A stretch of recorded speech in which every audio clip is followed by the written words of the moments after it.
A thin cylinder of 100 millimeter internal diameter and 5 millimeter thickness is subjected to an internal pressure of 10 megapascal and a torque of 2000 Newton meter. Calculate the magnitudes of the principal stresses. They have asked the magnitudes of the principal stresses and they have given options as the magnitudes. And this question is asked in 1996 GATE question paper for 2 marks. Here you can see there is an internal pressure and at the same time a torque is acting. So this constitutes a complex state of stress condition in a thin cylinder.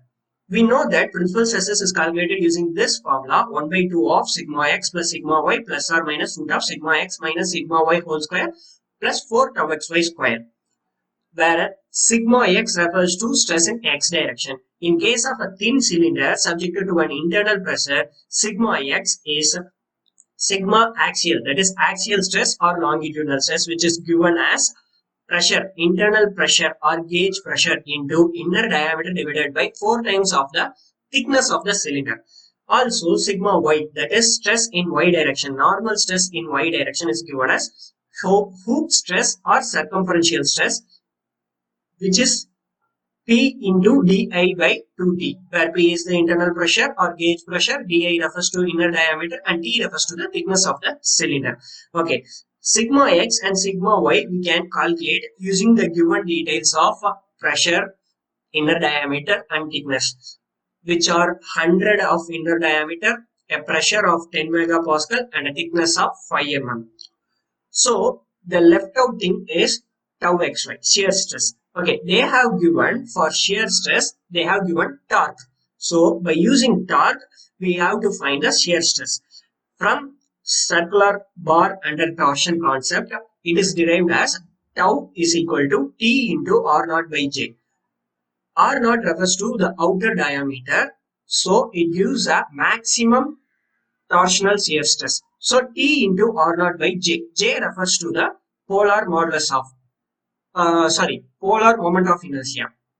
Tau xy is equal to 2 into T into D naught divided by pi d cube T. Here you can see R naught comes out to be D naught by 2, while J, that is polar modulus for a thin cylinder, that is a thin hollow cylinder, is given as pi d cube T by 4.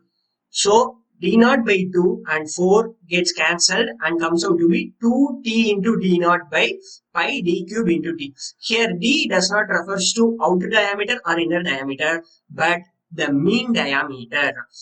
In case of polar modulus for a thin cylinder, pi d cube t, d refers to, that is the capital D, that is the dia refers to the mean diameter. So by substituting the mean diameter can be calculated as 100 millimeter internal diameter plus 5 mm thickness, means it comes out to be 105 mean diameter, and the external diameter comes out to be 110, that is outer diameter comes out to be 110 millimeter. Just by substituting, you will be getting the shear stress by finding sigma x, sigma y and tau xy. You can find the principal stresses. Also in case of thin cylinder, just as I said earlier, J is pi d cube T by 4. Remember the difference between di, d naught and d.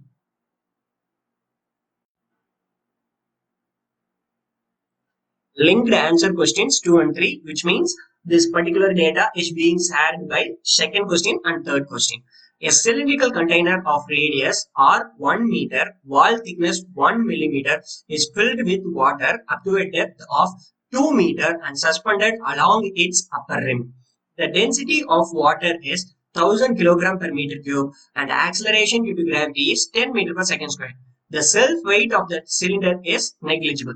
The formula for hoop stress in a thin-walled cylinder can be used at all points along the height of the cylindrical container. So they have given us a cylindrical container which is considered as a thin cylinder. Okay, they have given details of the density and acceleration due to gravity and the depth of that particular container up to which water is filled, and all these details are common for this question and the upcoming question, which is continued as the next one. Okay, the question for here is the axial and circumferential stress, that is sigma A and sigma C, experienced by the cylinder wall at mid depth. Remember, they have asked at 1 meter. as shown are they have given the two values. Okay, first we must know what is the axial stress. We know that the sigma axial or sigma longitudinal is P into D by 40, where D refers to the internal dia and P refers to the gauge pressure. Here you can see axial stress means this whole water exerts a downward force at this point. Due to this downward force, there will be stress perpendicular to this particular, what to say, this particular phase. There will be perpendicular stress happening on this thin wall. So the force which exerts here is the total pressure.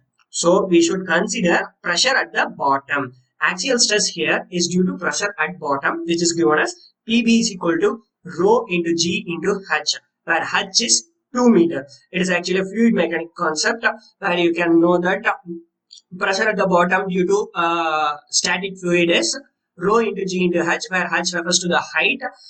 Since the force is exerted at the bottom, which results in a stress at the mid depth, so it is considered as 2 meter. Okay, in case of circumferential or hoop stress, it is calculated as PD by 2T. But hoop stress is exerted at this particular cross section. So here you have to consider only the pressure due to this water column, that is particular column above this section. So you should consider for 1 meter alone. So P is equal to rho GH, which is 1 meter. If you just substitute all the other values, that is if you find PB, P and you just substitute here, you will be getting 10, 10 megapascal. If the Young's modulus and Poisson's ratio of the container material are 100 gigapascal and 0.3 respectively, the axial strain in the cylinder wall at mid depth. They have asked the axial strain in cylinder wall at mid depth. Actually, this linked answer question is being asked in 2008 GATE question paper for 2 marks, totally 4 marks. Okay, here they have given the axial strain values. They have magnitude, but there will be no unit for strain. Okay, we know that epsilon axial or epsilon longitudinal is calculated as 1 by E into sigma axial minus mu into sigma C. Similarly, if they have asked the hoop strain or circumferential strain, it is calculated as 1 by E into sigma C minus mu into sigma A. It is actual general formula being used for calculating in thin cylinders. But if the internal pressure is common at all points, this is the finally derived formula which is used generally. Epsilon longitudinal is equal to PD by 40E into 1 minus 2 mu. It is so simple. If you put instead of sigma C, 2 times of sigma A, which is axial stress PD by 40, you will be getting this formula. Similar way, here also you can derive as epsilon hoop is equal to PD by 40E into 2 minus mu.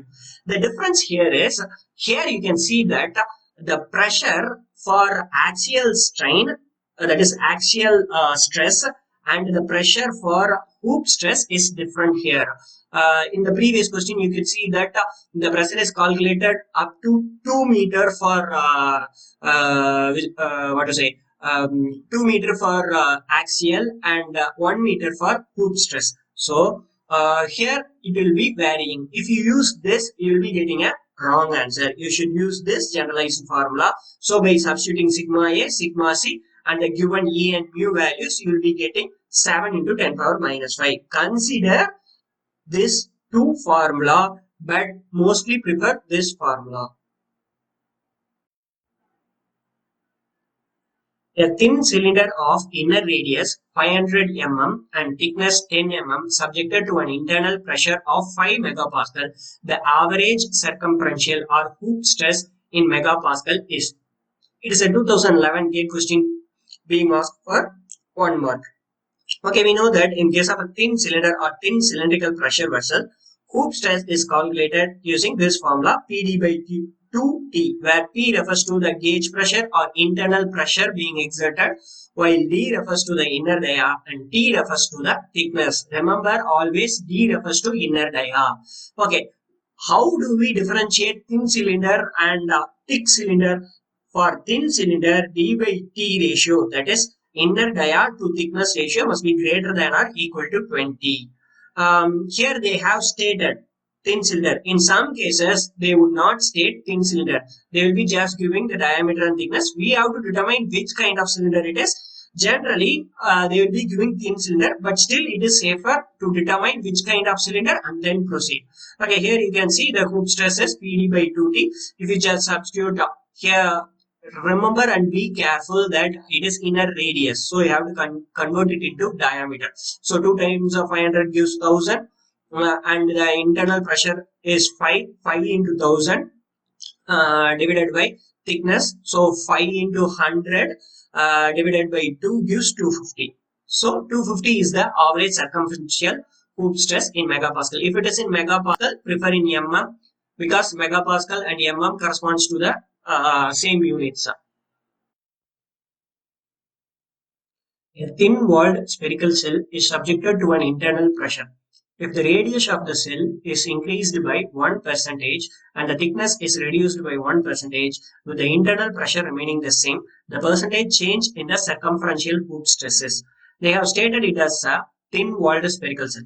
Always in thin-walled spherical cell, there will only be hoop stress or circumferential stress. There will be no axial stress or longitudinal stress. It is a 2012 gate question being asked for 1 mark. Okay, we know that radius is directly proportional to diameter. So, if there is a change in radius, then there will be a change in diameter. So, if the radius is increased by 1%, then the diameter will also be increased by 1%. So, it is represented as 1.01 of d, that is changed diameter. Similarly, the changed thickness is reduction of 1%. So, it is 0.99 t. Initially, sigma c is calculated as PD by 40. Remember, sigma c or sigma a. There is no axial or longitudinal stress. So, there will be circumferential or hoop stress, which is given as PD by 40. We know that PD by 40 is actually axial or longitudinal stress in the case of thin cylindrical pressure vessel. But in the case of spherical shell, it is circumferential or hoop stress. Okay, after change, the sigma c dash is calculated as P d dash by 4t dash, that is P into 1.01 d divided by 4 into 0.99 t. So percentage change in sigma c is given as change in stress divided by original stress, that is sigma c dash minus sigma c divided by sigma c into 100. Just by substituting the given values here, we will be getting a final change in hoop stress as 2.02 percentage. A thin gas cylinder with an internal radius of 100 mm is subjected to an internal pressure of 10 megapascal. The maximum permissible working stress is restricted to 100 megapascal. Sometimes the permissible working stress will be given directly as 100 megapascal, or sometimes they will be given as yield strength and factor of safety. We know that permissible working stress is yield strength in case of ductile material divided by factor of safety. Okay, the minimum cylinder wall thickness in mm for safe design must be. This question is based on designing. So it is a 2014 2-mark question in GATE, asked in GATE set 4. Okay, we know that for safe design, the induced stress must be lesser than or equal to the permissible stress.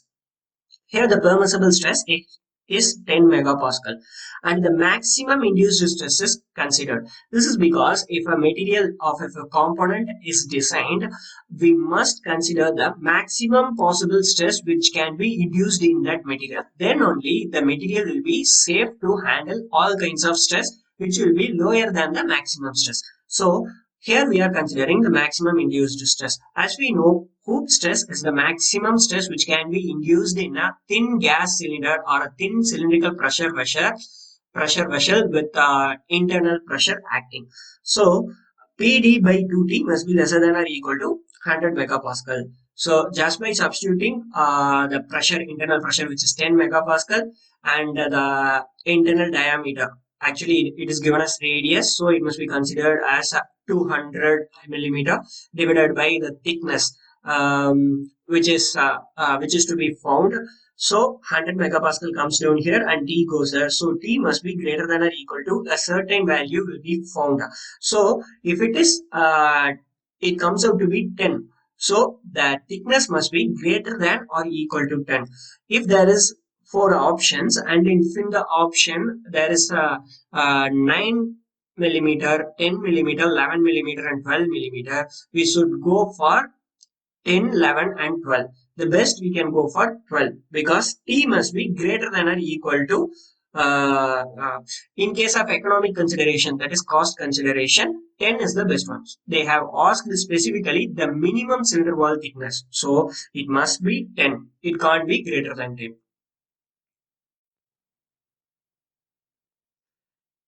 A gas is stored in a cylindrical tank of inner radius 7 meter and wall thickness 50 mm. The gauge pressure of the gas is 2 megapascal. The maximum shear stress in the wall is, they have asked the maximum shear stress, not just maximum shear stress, they have asked in the whole wall. It is a 2015 one mark question being asked in set 2 of GATE. Okay, it is a these are the options which are 35, 70, 140, and 280, which represent the magnitude of the maximum shear stress. Okay, here we can see that there are no other external loads. So the hoop stress comes out to be the principal stress, major principal stress, and the axial stress, that is sigma A, or longitudinal stress, comes out to be the minor principal stress. Both are tensile in nature. So both becomes like in nature.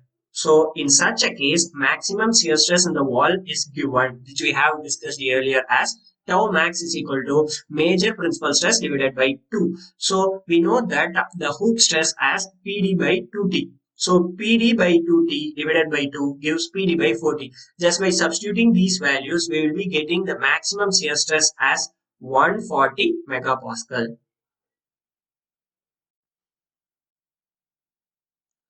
A cylindrical tank with closed ends is filled with compressed air at a pressure of 500 kilopascal.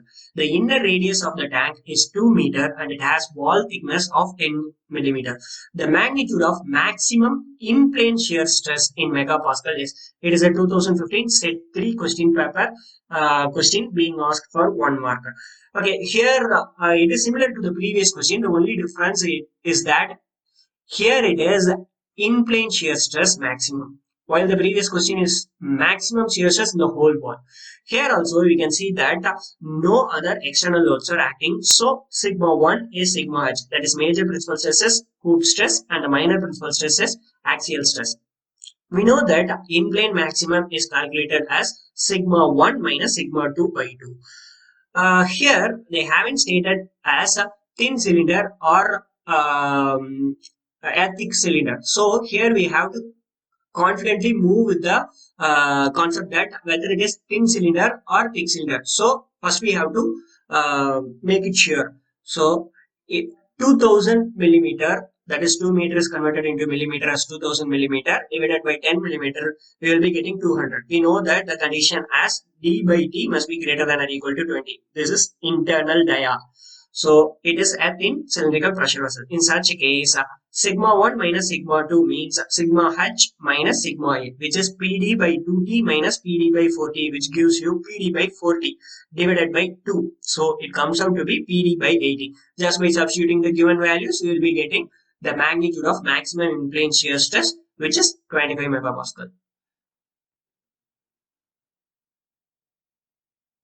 A thin cylindrical pressure vessel with closed ends is subjected to internal pressure. The ratio of circumferential hoop stress to the longitudinal stress is. This question is being asked in 2016, a set 2 GATE question paper for 1 mark. Similar to this question, with slight change in the text, that is the grammatical words, it is being asked in 2013 GATE question for 1 mark. Okay, generally in thin cylindrical pressure vessel, always hoop stress is equal to 2 times of the longitudinal or axial stress when subjected to internal pressure. The reason for mentioning this here is we have seen in the second and third question, which are linked to question. In that question, we have different hoop stress, that is different hoop stress and longitudinal stress. We had same values, hoop as 10 megapascal and longitudinal as 10 megapascal, because in that case the pressure was not same at that mid depth. So there we had different, different hoop and longitudinal stress. Here you can, that is same value, same magnitude of hoop and longitudinal stress, but actually when it is subjected to internal pressure, a thin cylindrical pressure vessel will always be having hoop stress equal to 2 times of longitudinal stress. PD by 2T is equal to 2 times of PD by 4T. So hoop stress which is greater. So the answer comes out to be 2.0. A thin-walled cylindrical can with rigid end caps has a mean radius or 100 mm and a wall thickness of T 5 mm. It is mean radius, note the point, and the can is pressurized and an additional tensile stress of 50 megapascal is imposed along the axial direction as shown in the figure. It is an additional tensile stress. Okay, assume that the state of stress in the wall is uniform along its length. If the magnitudes of axial and circumferential components of stress in the can are equal, the pressure inside the can is. We have asked the internal pressure. It is a 2018 set 2 question being asked for 2 marks. Here you can see the diagrammatic representation of the question which is being given in the question itself. Okay, from this you can understand that there is a state of stress due to the internal pressure which is given as the longitudinal stress and the hoop stress, as we have discussed earlier. Both are tensile in nature. Similarly, there is an axial stress which is imposed externally. So just by superimposition we will be getting the complex state of stress, which is sigma L plus sigma A in the x direction and sigma H, that is hoop stress, in the y direction. From given, they have given that the magnitudes of axial and circumferential components of stress in the can are equal. So by equating sigma axial total is equal to sigma circumferential total, we will be getting 50 megapascal, that is that tensile stress, plus PDI by 4T, which is the longitudinal stress due to internal pressure, equal to PDI by 2T, which is the circumferential stress or hoop stress. Just by substituting here, we will be getting the internal pressure which has to be found. You must note that mean radius is given as inner radius plus thickness divided by 2. By using this, you can find the inner radius, and just by finding the inner radius, you can substitute the internal diameter and we can find the internal pressure.